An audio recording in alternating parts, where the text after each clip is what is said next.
Good evening, everybody. I don't know why I'm saying evening because you can clearly see sunlight, but my name is Mark Schofield, and welcome back to my channel. Today, what we're going to be doing is something a little bit different. I'm kind of wanting to do some more like science-based videos because that's more what I enjoy doing. I love, explaining things and breaking things down scientifically. So I wanted to do more stuff like that to kind of give a break from, like all the train videos that I post here on this channel and all the gaming stuff that I post on the Denshin no Senshi channel, which I'll leave a description.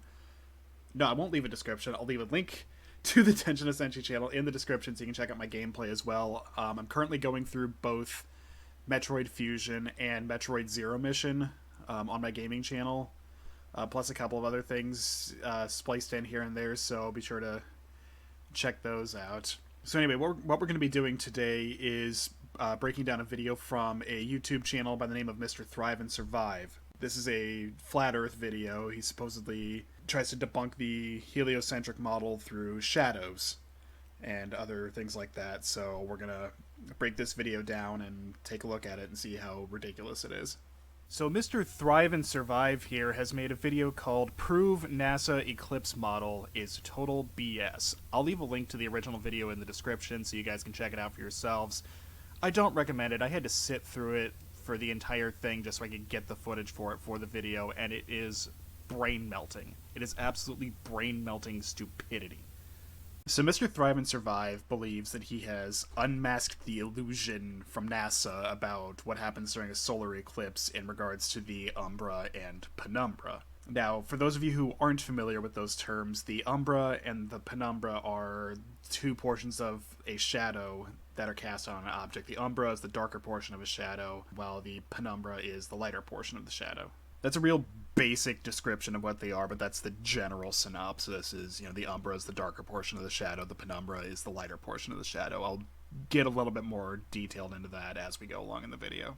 So Mr. Thrive and Survive has a problem with the NASA solar eclipse model, which is a problem in and of itself because humans have known the true nature of solar eclipses since the 3rd century. Like, literally, the ancient Chinese understood that solar eclipses were just the moon passing in front of the sun, and were able to predict when solar eclipses would occur based on the motion of the moon. So we've known the true nature of solar eclipses and have been able to predict them for literally 2,000 years.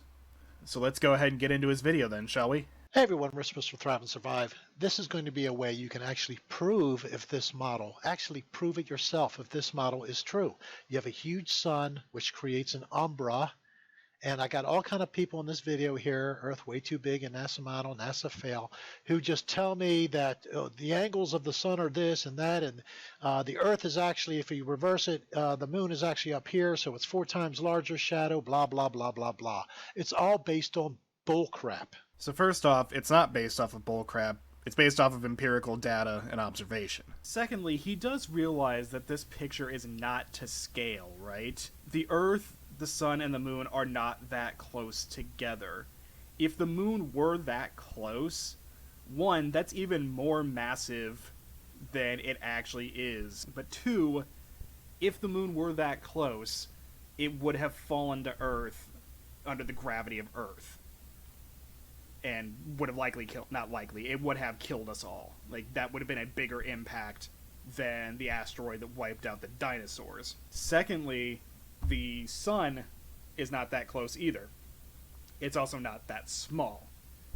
That looks like it's maybe 2 times the circumference of the Earth. And if it were that close and still had the same effect that the sun actually does, 93 million miles away, we all would have roasted alive. So I don't know which one would have killed us faster, the moon falling to Earth and destroying us, or the sun roasting us alive. So I hope Mr. Thrive and Survive realizes this picture is not to scale. I'm not sure there's a scale that would fit big enough on a computer monitor that would accurately show these distances, because the sun is so massive and so far away that Earth and Moon would barely register, if at all. All of it. And you can prove this yourself. Now, why do we have this umbra? Because the sun is so much larger, and we have this crisscrossing of light rays, which have to be parallel otherwise. They just have to be. So that crisscrossing is not accurate either. Again, this is a very off-scale representation of what actually happens during a solar eclipse. It's also a gross oversimplification of what actually happens. The light rays themselves don't actually crisscross. It's just a representation of what the light rays that directly come into contact with the moon would do. Again, this is just a dramatic oversimplification of the sunlight and what it would do within the dimensions of this picture. In reality, the entire background would be that translucent yellow that you see in the picture. The more opaque yellow is just the sunlight rays that would directly interact with the moon and the Earth. That cross-section doesn't happen in real life. There's no such thing. The reason the umbral cone exists is as you get further and further away from the moon, you can see more and more of the sun behind it, so the moon is going to obscure less and less of the sun. The penumbra exists because there's still a planetary body in the way of the sun, so even though you can still see sunlight around the moon is still casting an outward shadow. Let me explain. I'll quickly address the continuity issue. I'm sick. I went to sleep after I recorded the last segment in the daylight because I wasn't feeling well. Popped a couple of Sudafed, so hopefully that'll stop all my sinus crap that's going on with me.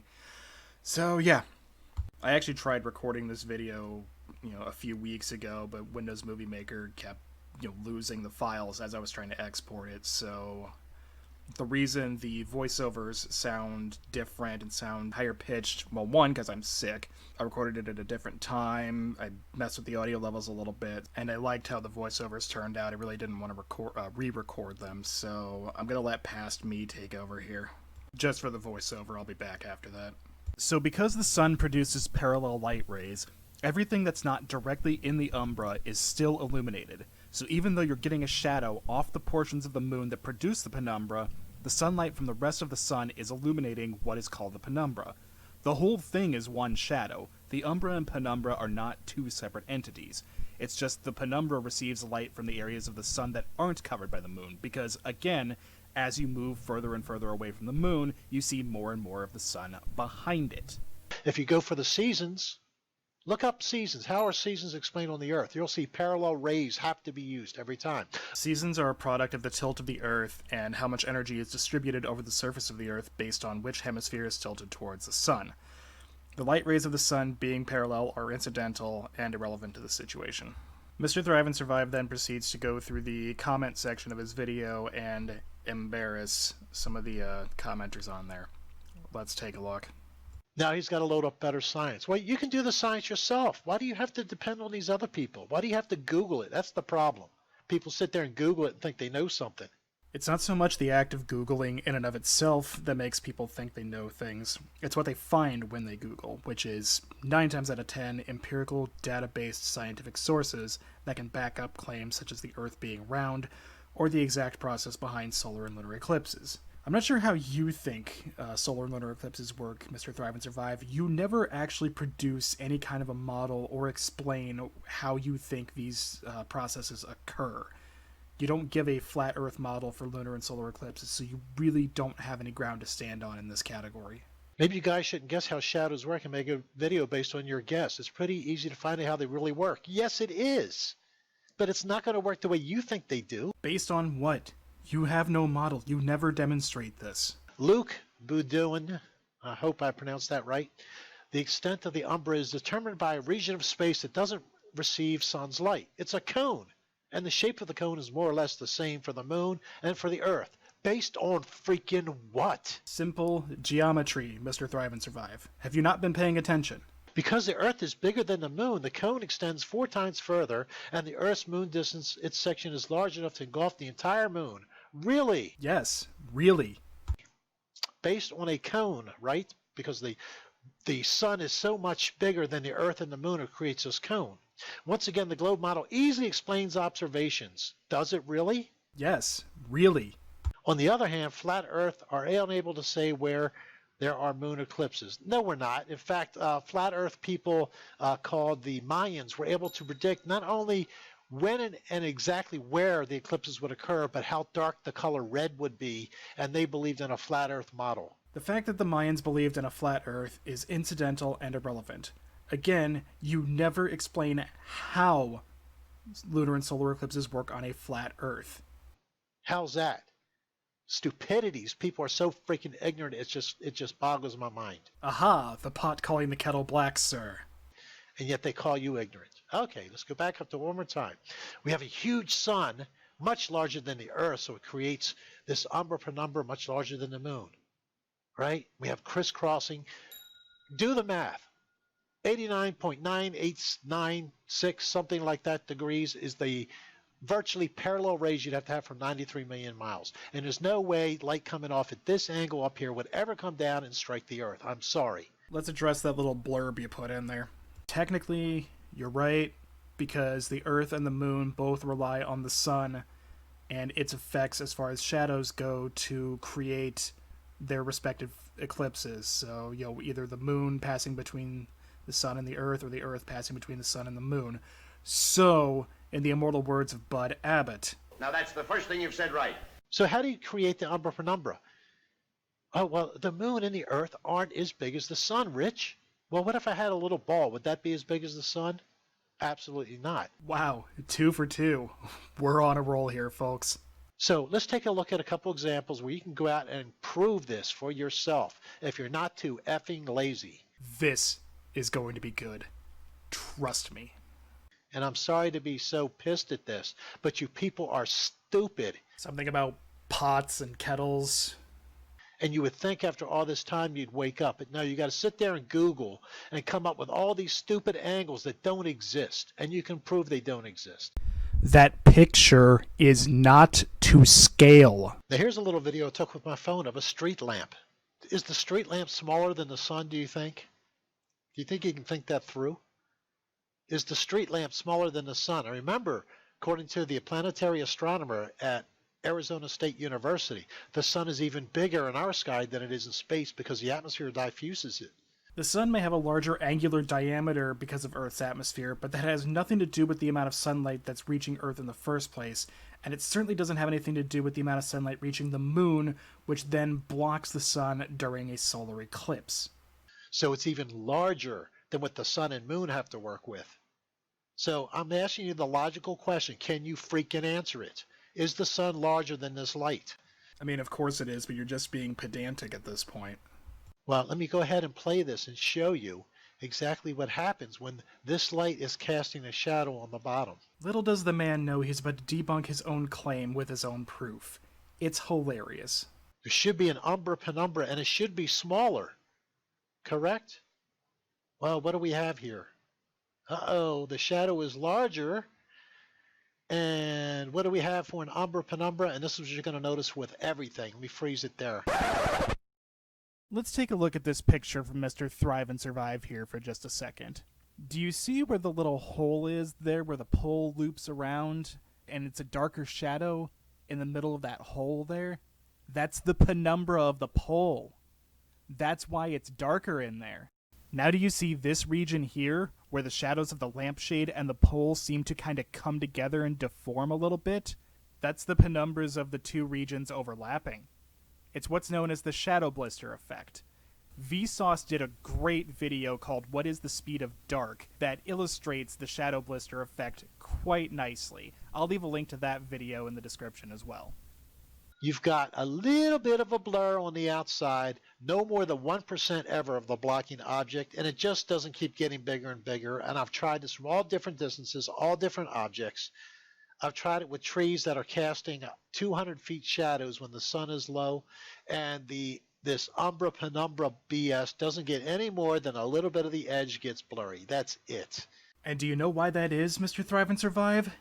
It's because 200 feet is a hell of a lot smaller than 93 million miles. You're not going to see that much of a dramatic effect between 2 feet off the ground and 200 feet off the ground. It's not going to work in the same way that the sun, moon, and earth interact. It's a completely different scale. And I think I'm being generous with 1%. So this is what you have right there. and the shadow is actually larger than the light post. You can't make it smaller. It should be smaller because the sun is much bigger than the light, isn't it? Well, let's actually go outside with a ball, shall we? Can you do this, guys? Can you go outside with a ball and try this yourself? What you're about to see is completely moronic. Just as a heads up. And again, I get so upset because these things are so easy to think through and approve yourself if it's true. And morons keep making videos and everything and making comments that make absolutely no sense whatsoever. Pot, kettle. They know exactly what the angles of the sun are when nobody else does, and that is a cone. But you can't create this with the exact same sun that the sun and moon use. Because it's not to scale. Here's a ball sitting on there on the surface. So let me go ahead and play this.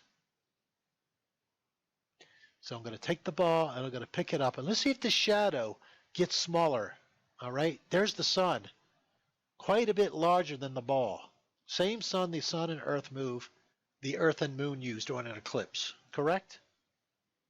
Correct. So let's see what happens when I pick up this ball and see if the shadow gets smaller, if I get this cone effect that is created by the sun. That is so much more huge in this ball. Just imagine the earth and the moon are much larger than this, so I should get all kind of small shadow with this one, right? So here we go. Look at that. The shadow doesn't get smaller than the ball. Because you lifted it a foot off the ground. If it were like 50 feet in the air or something, you would see a much less defined shadow and probably no umbra whatsoever. How is that possible? The sun is so much larger than the ball. And it doesn't matter, guys. I don't care. Do it on an angle when you can go hundreds of feet with this and cast a shadow. The shadow never gets smaller, and you never get more than the very outside edge get a little bit blurry. That blurriness is the penumbra.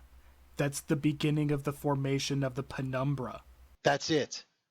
You get no cone effect. And you should. It's the exact same sun. It's even bigger because of our atmosphere. 2 words, Mr. Thrive and Survive. Angular diameter. So we should get even much smaller shadow. And take 2 balls. Cast one shadow on the other.